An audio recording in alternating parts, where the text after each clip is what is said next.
There you go. Hello.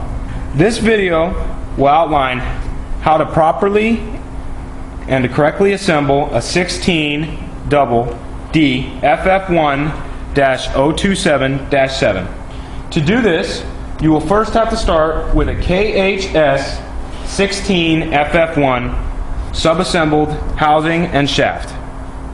The first thing that you need to do is replace the thrust plug on top of the shaft. The thrust plug currently installed is the thinner standard thrust plug for a single reduction 16. This is installed on all the shafts that have been sub-assembled. What you need to do is tap the thrust plug all the way to the bottom with a 5/16 tap. Once this is done, take a 5/16 bolt and bury it all the way to the bottom, lifting the thrust plug out. Next, tap in the thicker 16 double thrust plug included in the KTI 16 transition plate and intermediate gear kit. Okay? Once this is tapped all the way to the bottom, it will look like this. We've already pre-done this one. Next, you need to take the O-ring from the KRP 16 ring and planet set kit and install it on the top of the housing like so. Once this is done, take the spiral lock found in the same kit and orientate it on top of the shaft, paying careful attention to make sure that the opening is orientated directly away from you. Once this is done, take the planet carrier and orientate it so that the triangle of gears is pointed directly away from you, so that this gear rests directly on top of the opening in the spiral lock.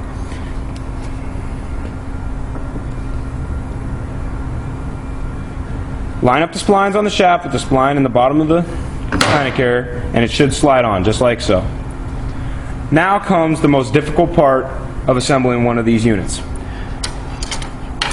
To engage the spiral lock that we just orientated on top of the housing inside the planet carrier, you will need to take 2 standard screwdrivers, one of which has a notch cut in the top of it, and one of which is standard. Next, you will take the one with a groove cut in it, and you will push it directly onto the spiral lock, pushing backwards.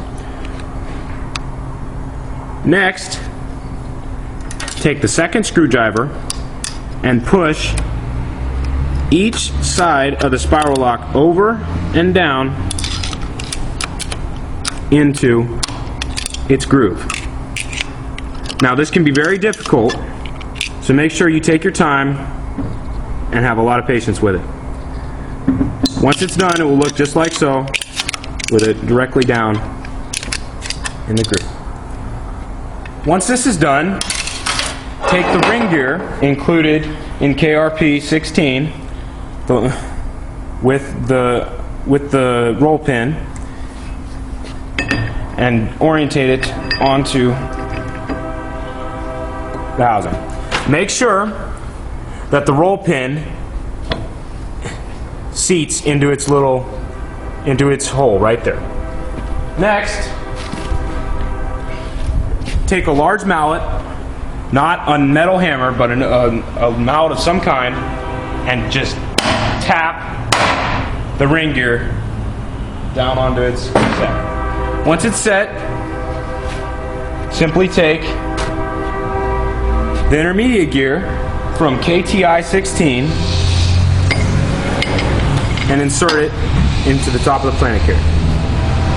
Next, take the transition plate from that same part number, making sure that both O-rings are on it, set it on top of the assembly. Make sure that the O-ring is not pinched and watch it carefully as it goes down. Make sure that it gets into its groove. Line up the holes on top of the housing, making sure that you can see all the way through it. Okay?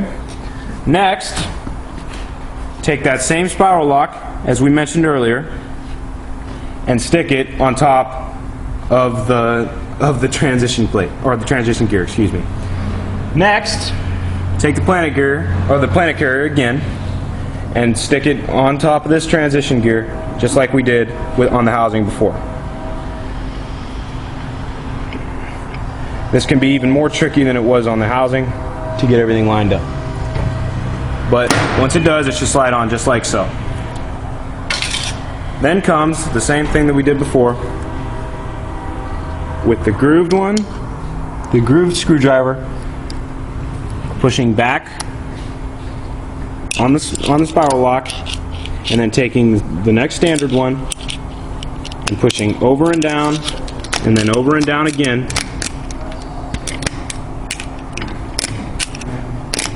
This can be extremely tricky.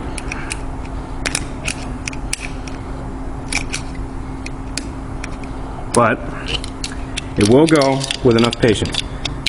And as you can see, use the second screwdriver to make sure that the spiral lock has seated in its groove all the way. Next, take the ring gear from KTI 16 part number, the one without the roll pin. Make sure it doesn't have a roll pin, because as you can see in the transition plate, there is no hole for a roll pin.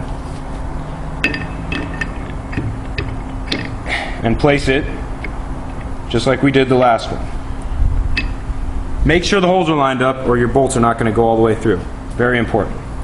Now lastly, we're almost done here, but lastly we need to take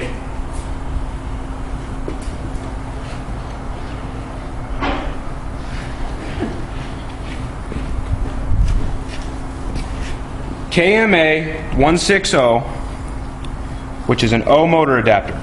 Make sure that the O-ring has not fallen off in transport, and simply place it with both pipe plugs in a triangle fashion, in a diamond fashion, to the left. And as you can see, it goes right on. Now the last step is to take the 8 bolts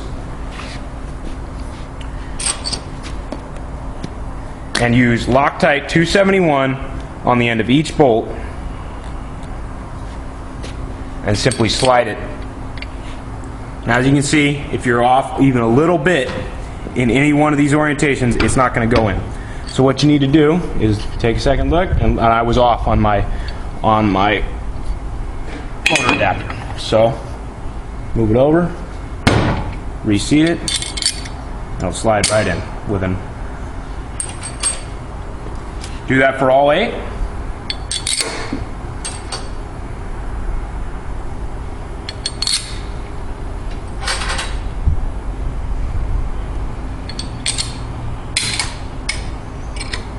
It may take a little massaging to get to go.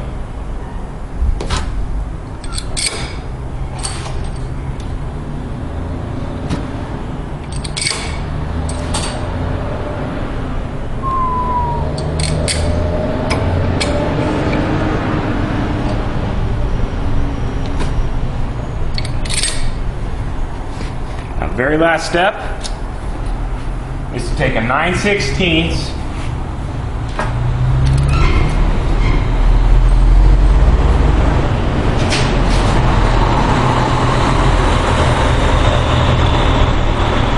take a 9/16 socket on a Blue Point 50 foot-pound extension on an air impact and tighten each one of these bolts to approximately 50 foot-pounds. Once that is done, you've completed the assembly. Use a crisscross fashion, torquing each one evenly. If the bolt simply spins, tap it down with the socket a few times.